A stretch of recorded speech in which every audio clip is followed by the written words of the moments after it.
Good morning to all of respected guys. If you missed this narration, it means you missed an important lesson of life. So let's get started. Once upon a time there was a great master, and he had a student who was so devoted to him, towards his personality. So he was used to come to the master in order to learn knowledge and lessons of life. So one day he was sitting with his teacher, so he asked a question, that how did you achieve such a high rank of spirituality? Oh master, you hold such a huge rank of spirituality. How did you attain it? How did you achieve it? So master replied to his student that I'm not on such a huge rank. I'm nobody, I'm no one. I know one person that who has more lofty station than me, and he is on such a highest mark of spirituality where I cannot be. So student got a lot of curiosity in his heart to meet with that particular person as his master told him. So he requested to his master that, sir, I really want to meet with that person. The student asked from his master, would you be willing to introduce me to him? The master replied, yeah, I'll take you there. So one day, the student again came to the master. His master took him. They went outside. They both sat into the car and drove to the remote area out of the city. And in specific destiny, they both came out from the car, and there was a walking track. The lanes and lanes were so dirty because there was a lot of garbage, mosquitoes, and standing water in the street was making them so dejected about all situation, because there was a stinky water also. The smell was all around with them. They crossed the different streets, and in front of the broken house, the master knocked on the door. They stood there for almost 4 or 5 minutes, but no one just opened the door. Again, the master knocked the door, and then a man came out. He opened the door, but the get-up of that man was so strange because he had long hair. He didn't wash his face from a long time, and he was looking so dirty in a dirty dress. The master agreed with that person. Then they both entered along with him in his home. They both sat into the dark room on the broken furniture. So meanwhile, the master asked from him, did she meet you? While listening to this question, that man started weeping in a loud voice. His whole body was trembling and he was shivering. Beside this, he was sobbing like small kids. When all this incident seen by the student, he was so shocked. So he left the room and went outside. The master sat for some time with that person and gave his sympathy to him, and then he also left. When he came outside, the student asked a lot of questions. Is he a person to whom you were talking about, that he is such a highest peak and rank of this spirituality? Have you seen his condition? He was in such a pathetic situation and condition. How can you say that he is such a huge spiritual master? The master replied to his student, keep quiet, I will reply all of your questions, not here, but at home. Then they crossed all of the lanes and lanes and reached their destiny where the car was stood. They sat in the car, went back to the home. While they reached into the drawing room, the master asked, now ask, what do you want to ask from me? The student repeated the same question, that I'm shocked that he is the person to whom you were talking. The master replied, yes, indeed, he is the person.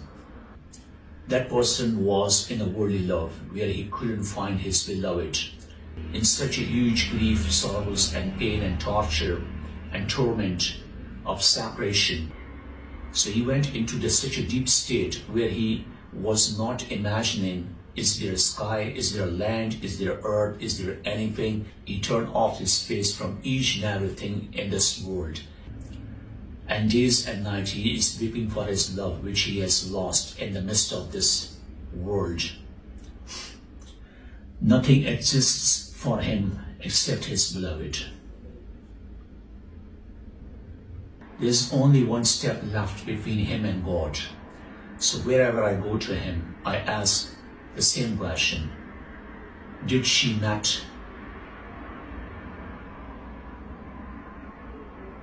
because I'm waiting. The day will come when he will tell me, she didn't meet, but God met with me. Means he met. So I'm waiting for that day, because there's a one step in between him and God.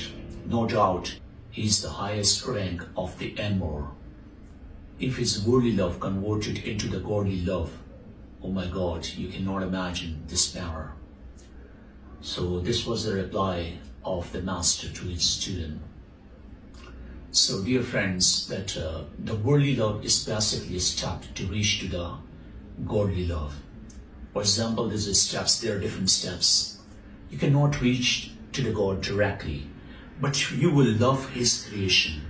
You love his world, his planet, his animals, his insects, reptiles, living things, non-living things, humanity, everything.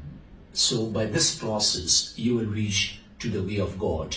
Without this, you cannot reach. And there are many people, they are saying that I direct talk with God, I direct converse with God. It's impossible. Without loving his creation, you cannot reach to the God. It's impossible. Because we are not apostles, prophets, or messengers. We are not chosen one. So we have to do a lot of efforts to reach to the God. And there's a one share, जो मैं सर्वसजूद हुआ तो ज़मीन से आवाज़ आने लगी. जो मैं सर्वसजूद हुआ तो ज़मीन से ये आवाज़ आने लगी.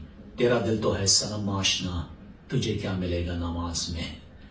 So, इसका अर्थ ये है that you can say the explanation or translation of this, when I reached into the state of prostrate in front of the God, so the earth replied to me, you're crazy about love, what you will get, what you will obtain, what you will attain, what you will accumulate in the prayer. So here the two things comes. One is a genuine love, one is lust, one is love. If you are in a love, definitely you will reach to your destiny.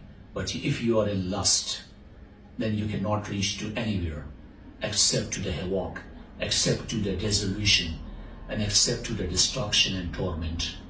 So that's why convert your lust into the love, because love is a very beautiful thing. Love is a great thing. Love is the wisdom. Love is knowledge. Love is the beginning of this world and earth and universe. Love is basically exists in the hearts of the good human being. So that's why concentrate on love. But your love should be selfless. Without compensation, you have to love. Without reward, without benefit, if you love, your love is concrete, and you will obtain the mercy of God as well. This was a narration which I explained in front of you. Hope you'll get a message, you'll get a lesson, and keep watching the channel. And don't forget to subscribe the channel and share the post if you like it. And if you think that someone has suffered in his life, you can share with him or her. Till then, see you. Bye-bye.